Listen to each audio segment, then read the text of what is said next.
was yours. Nut. Oh. Nope. The best part was that came off screen for me, so I just like guard broke the guy and see him get plastered by a Medjai for You don't zoom me out. like. Nut. Welcome back, everyone. We are going to jump right into what you came for, improving your team fighting. If you haven't seen it yet, you need to watch my proper team fighting volume 1 video, as well as my proper ganking video. We will be building off of information in both of those previous vids, so pause this one, go watch them if you haven't, then come back. Or not, I'm not your parent. But today will make much more sense if you watch those videos first. Today, we'll be covering 3 main topics: peeling, proper damage, and overall technique. One last bit of exciting news, the official Triple Threat Dominion Tournament will be later this June and into July. I'll be streaming my own team and I on some of these dates, not all, but regardless, I'd love to see you there. Some of my teammates might also stream the event, so when I have my substitute in, you should go check them out as well. It's going to be an absolute blast. Now, without any further ado, let's begin. Although I touched on peeling in the last video, I want to go more in depth about using it properly. But before I do that, there's a common misconception about the reason for peeling that must be addressed. Peeling isn't about dealing damage, it's about saving your ally from taking damage. Remember, peeling only happens when you or one of your teammates are about to eat some damage, and you're trying your best to prevent that from happening. If you end up dealing some big damage as a byproduct, fantastic. But the only thought going through your mind should be, oh no, my friend is about to get hurt, I need to stop that. This transitions perfectly into what tools you should be peeling with. As a general rule of thumb, you should never try to peel with a guard break. Although you technically can do it, it's unlikely given the small window you have. The GB is likely to bounce off your opponent, achieving nothing, and add a good amount of revenge. Using heavy attacks is also a suboptimal option because of their slow speed. Remember, you aren't trying to hurt your enemy, you're trying to save your teammate. So although you are likely to land a heavy blow against your opponent, dealing some nice damage, you will willingly allow your own teammate to suffer. To the untrained player, this might seem like a fair trade. Heavy for a heavy. What's the problem with that, TheDarkSide? As I mentioned in the other video, the team who plays for health and preservation will always beat the team that is aggressive and looking to end the fight fast. In most circumstances, there are some exceptions, but in most circumstances, keeping your teammate alive for longer is the wisest course of action. In the words of my buddy Nick on my comp team, simply put, your teammate is your lifeline. Spare your ally, damage the enemy later. What you will most often peel with are light attacks, because they are fast. You see your teammate get guard broken, throw a quick light, and interrupt your opponent, successfully protecting your teammate. If you want to take this even farther, attacking with that light has given you the offensive initiative. You can continue your chain with a heavy attack, and since you prevented your teammate from being hit, they will not be in hit stun. This means they are free to confirm your chained heavy for a simple gank. It'll look something like this.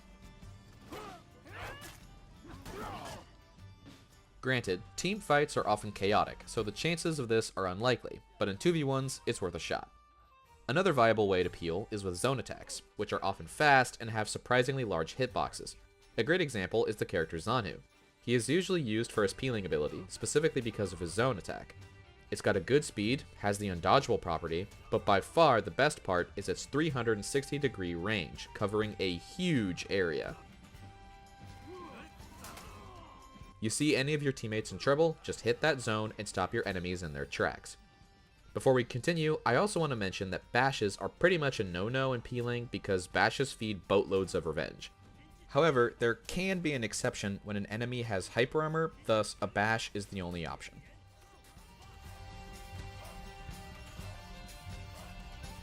Let's take this peeling step into something even more advanced. Let's say my buddy Hunter here, the Tiandi, is my teammate, and we are attacking a Warden and a Zanhu. Hunter lands a sweet light parry on the Zanhu. Everyone knows that Hunter would love nothing more than to retaliate with a guaranteed heavy attack. If you have been paying attention thus far, you all should instinctively know that the Warden will instantly target Hunter and attempt a peel for his Zanhu teammate. This would normally look like this. But I'm Hunter's teammate. I don't have to be a passive bystander. If I see Hunter get that light parry, and I know the Warden will try and peel, I can then peel the peeler. As soon as I see Hunter's parry, I will immediately target and attack the Warden. If I am successful, I will interrupt his interrupt attempt, thus peeling for my teammate, and allowing him to get full damage. Self-peeling is literally what it sounds like, peeling for yourself. Your teammates might not always be within reach to protect you, so you can use a few tricks to keep yourself safe. As mentioned in the previous video, crushing counters against your external is excellent for this, but another way is to try and interrupt your opponents that are properly ganking. For example, my opponents could be doing a standard gank with a light confirm, like this. If I can recognize the kind of gank they're going to use on me, I can make the read to parry the external light attack and interrupt their proper gank attempt. Another way is to bait enemy peelers into getting punished. Let's say I get a parry off on one enemy, normally their teammate would likely peel for them like this. I know they will try to peel, so I can immediately parry their peel attempt. This works especially well on characters like JJ and Lawbringer who have large sweeping unblockables as parry counters, sometimes punishing both of your enemies. I like to do something similar on guard breaks, where I'll GB the first guy, then immediately attack the second guy when he goes to peel. At the end of the day, you're simply using your opponent's attempts to stuff or peel you against themselves. This will require you to also pay attention to how your opponents attack you, but it's a necessary skill at higher levels of play.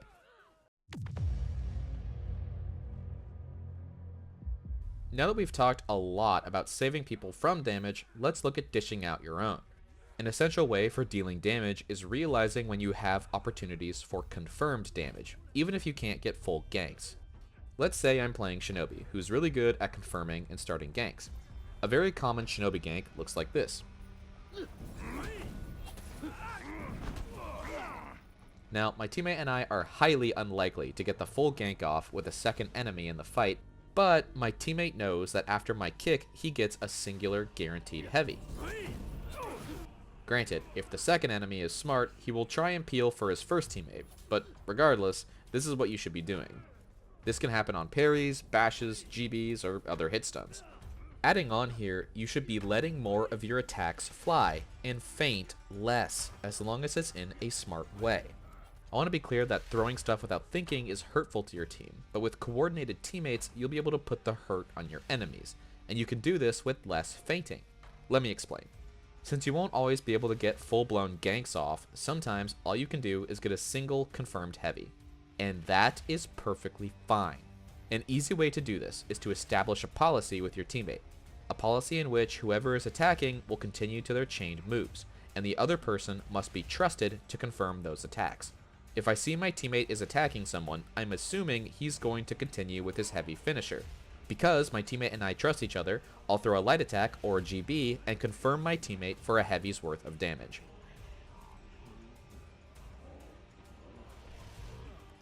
Lots of your damage needs to come through stuff like this, as regular ganks are pretty much impossible in full-blown teamfights. You need to be looking for guaranteed damage on partial ganks, as well as confirming chained attacks from your allies. Along with noticing more openings and confirming for chained attacks, something I only see the most advanced teams doing consistently is confirming for external hits. Normally, you'd confirm the damage on your enemy your teammate is trying to attack, like in this clip. But let's take this a step further. We've talked about the importance of hitting external attacks before, but smarter enemies will either block or dodge those attacks, and that would look like this. Here, we can actually confirm that external hit. This is a fantastic way to get in damage, without having to take the time to look for a gank opening. You and your teammate need to establish that if one of you is currently in their attack chain, they are going to keep on swinging, and it becomes the other person's job to go ahead and confirm for them. Let the attacks fly, try to hit the external attackers, and your teammate needs to do his best on confirming those swings.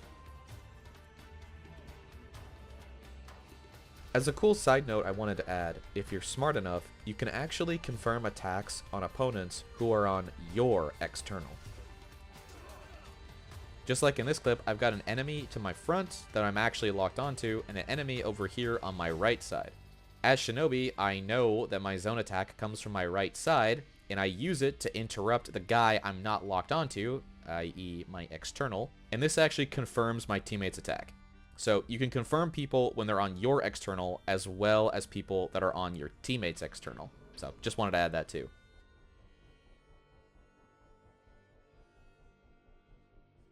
As I mentioned earlier, you'll need to look for damage openings and get in what you can. Like in those scenarios, you'll never be able to get a full-blown gank. Sometimes you won't even be able to get your basic singular punishes off. Getting a successful guard break normally warrants a free heavy attack, but in those teamfights where chaos reigns, you likely won't have the time for a full-fledged heavy. Your opponents will be looking to peel for their friend, so instead you'll have to settle for a partial punish, like a zone attack. Sure, it's not the maximum damage you could have potentially dealt, but it's better than dealing nothing at all while getting peeled by the enemy. Although I mentioned earlier that your teammates could peel for you in this scenario to guarantee you that full damage, realistically, it's not guaranteed to happen in huge teamfights. Instead, use your zone attack, and when your teammate notices you've begun your offensive chain, he can confirm your finisher. You have multiple options here, but the point of this advice is to realize that sometimes your GBs, parries, or even perfect gank setups can easily be stopped in teamfights. Play it safe, play for your health, and just take what you can and move on.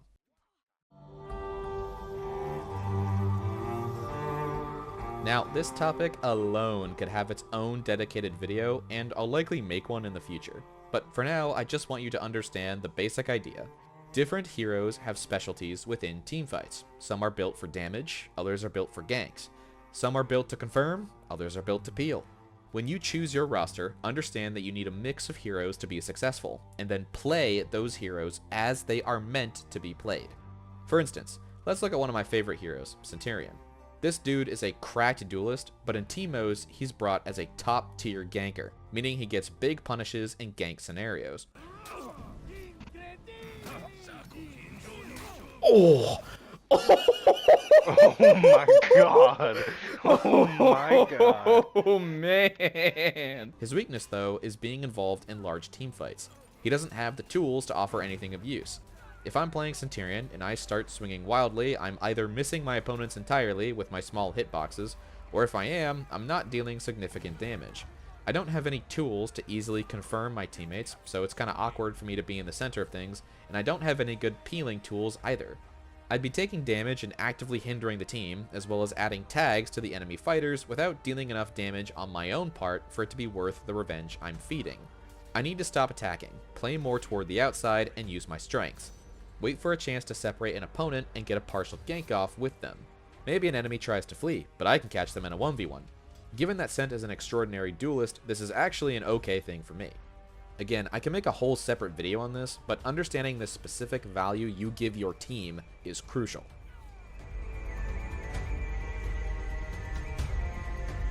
I know this is a no-brainer, but openly communicating with your team is essential. Some really important callouts are, hey, avoid fill-in-the-blank hero because they've got a lot of revenge built up. This lets your teammates know to be extra cautious in their attacks, so they don't accidentally add tags or revenge to an enemy and doom you all to fail. Other calls like, hey, I'm coming in for a rotation, or I need a peel, all keep your individual movements into one seamless machine. Another common thing you'll hear is called a head count, which means saying the number of enemies at each location. For example, I'll ask for a head count, and my teammates might respond, 1 dead, 1 mid, and I'm stalling 2 on A. Perfect. This means we can send 2 to mid to gank the solo and take the mid lane, while someone stays back to boost the home point. Our last remaining guy's job is to distract the enemy for as long as possible by stalling on A. Never underestimate a head count, as knowing where your enemy is tells you exactly where your enemy isn't, and where you're likely to take control. Although it doesn't seem like it, position matters in For Honor, and if you want to be successful, you ought to use it.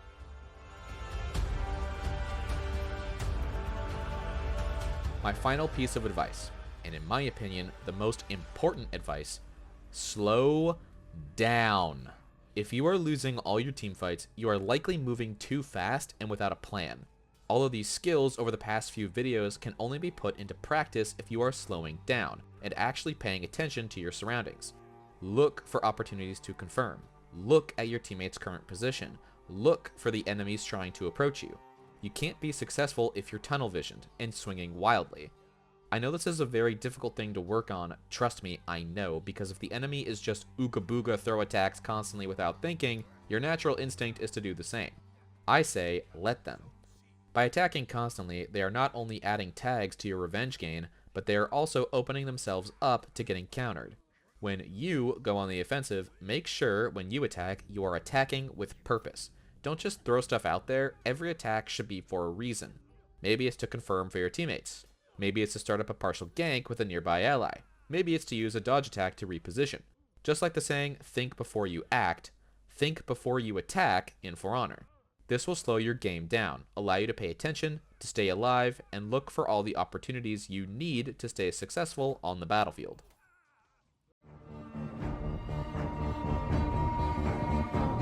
Now we enter the final section of the video, and if you've made it this far, I seriously congratulate you. I want to review all those raw skills we just looked at, but see them from a real-life scenario. Some of these come from public matches, while others will come from practice sessions with my very own comp team. Controlled environments, like the ones you've seen earlier throughout this video, are the building blocks of learning and developing habits, but you won't get the real experience until you use these skills in a live setting. To save on time, we're going to go through these rapid fire, so buckle up. These first examples are using dodge attacks externally to escape mix-ups.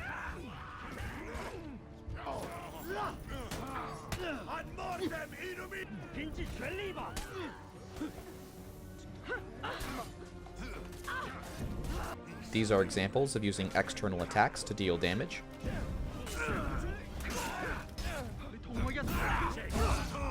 Oops, that's right. I forget. I need to throw heavies. Here are examples of confirming for allies while they are mid-chain.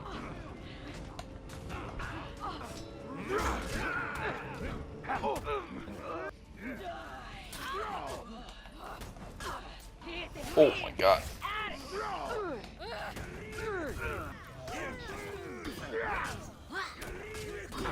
Here are examples of confirming for teammates' external attacks.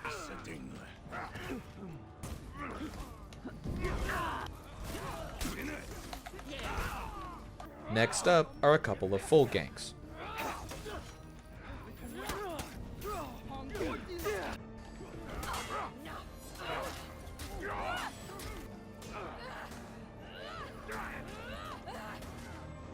Here are some partial ganks.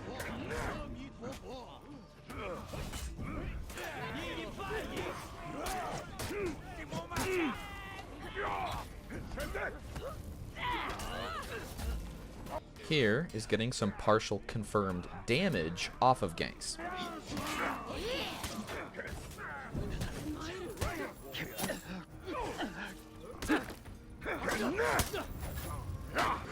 This is peeling for a teammate.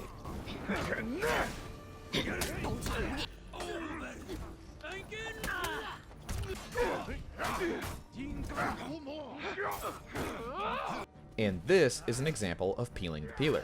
This Nobushi parries Hunter, so I attack her in an attempt to peel, and the Zanu attacks me.